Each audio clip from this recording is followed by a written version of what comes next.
Good afternoon, Robert Carter, District Technology Coach for the Science Academies in New York, here looking at Atlas.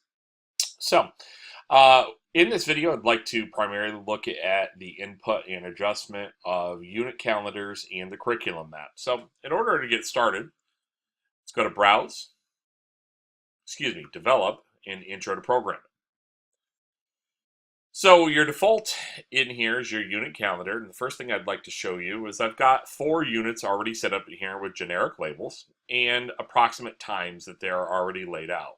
Now, as you see, we've got end of quarters in here, and we've got a gap near the back end. Now, let's just say my first quarter unit is going a little bit long. We can actually make adjustments. Maybe it's an additional week, and I need to back up my next unit and compensate accordingly. Now, those units can also be shortened if need be, as well as actually adding units. So as you're developing your curriculum, you may feel like you need to cover another particular area, maybe it's a new standard, whatever the case might be. In the creation of a new unit area, we're going to put one right here on the back end from 39 to 42. So let's just say we're going to call this wrap up and review. Let's put it from 39 to 42. We could put a new color on it if we choose and go ahead and hit save. As you see, pops up right at the end and it can be adjusted just like the other units. Now, I mentioned that each one of these units have a very generic label on them. We can go through and actually update the label as well as to add all the information for the actual curriculum map. So let's go ahead. First thing we can do is edit our unit attributes to change the name. So maybe this is Introductions to Math. Just going to keep this really general. But now we want to actually fill up the unit. Let's go ahead and just click on the link itself. Now, for most of our schools, we're basically sticking to just putting our units in here. This does have a lesson planner attribute to it that I'm going to keep out of this video for the time being and just choose the overview of the unit planner. Now, this could be unit overview. Clicking on it gives us a basic word processor. We can type out basically what we're looking at in this unit, what's going to be covered, what are the goals. Almost every section in Atlas also gives you the ability to add an attachment. So these could be links, these could be drive folders, could be any number of things that will help build good curriculum. Next is going to be our learning standards, and this is going to open up a separate window. Now, we can search the standards with like a keyword, but in this case, I'm going to go into the menus themselves. Let's look at some 5th grade math, one of the first classes I ever taught. And we'll leave it there, and let's just grab the first 4 that come up. Now, as you see, all 4 are now shown as targeted in this course because we have selected them as one of our standards for this unit. We'll go into what, on the assessment piece in a little while. You see these now update and they can be expanded to show the details as well as deleted to take them off if they were selected in error. Again, we have add an attachment. One of the nice things that I really enjoy about Atlas is we got these little information windows. Okay, they're actually in each and every section. They give you a quick snapshot of what's expected to be in that area. So essential questions, like maybe what is mathematics? It can be something simple, as you said. Essential questions in these cases are meant to stimulate thought and to basically get to the heart of what you're trying to teach.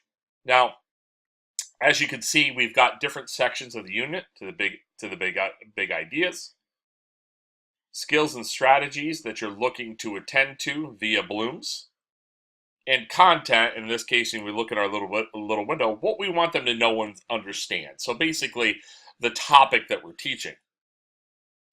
Key terms and vocabulary could be put here. Again, as you see, we've got add an attachment in here, all through here. One of my favorite is actually the assessment screen. This gives you the ability to lay out how you're going to assess your topics. So let's go ahead, and we've got a couple that are already in here, class discussion, but let's go ahead and add one. Now maybe the first is intro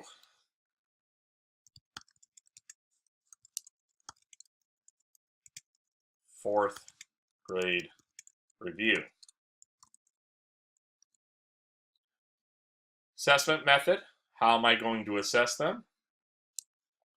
You can see there's a lot of different options. Let's go standardized test. We'll do sum of it assessment. We could put basically an overview, fourth grade concept, review, and assessment.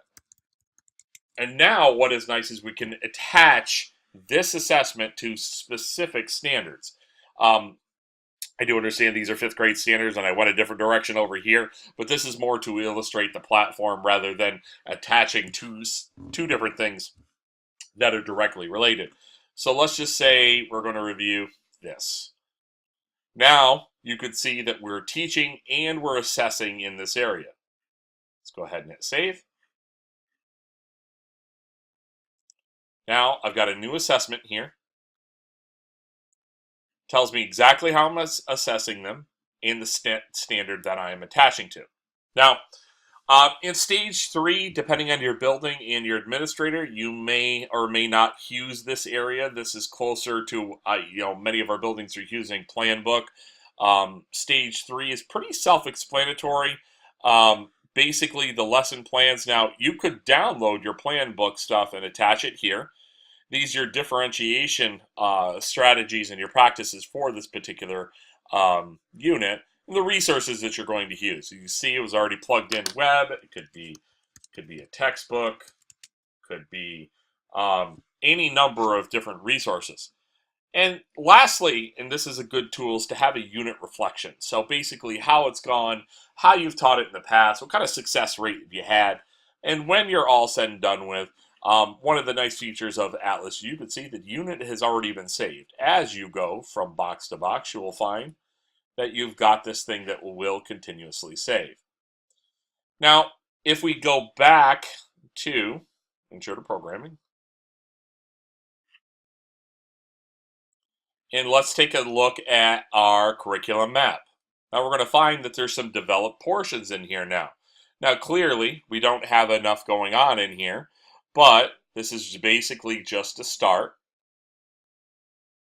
and a layout of what we did. Now, in the introduction to math, you can see that I plugged in an example essential question. This came defaulted with it, some of the resources and some of the assessments. As you build these units, this will become more populated. And as you build them past this and build the other quarter 2, quarter 3, you're going to find that you've got a nice map on where your curriculum is going. And preferably, if you've got everything done in here, you have the ability to see your unit reflection on that particular unit. Now, as you see, you can hide some of these areas if they don't apply to your building.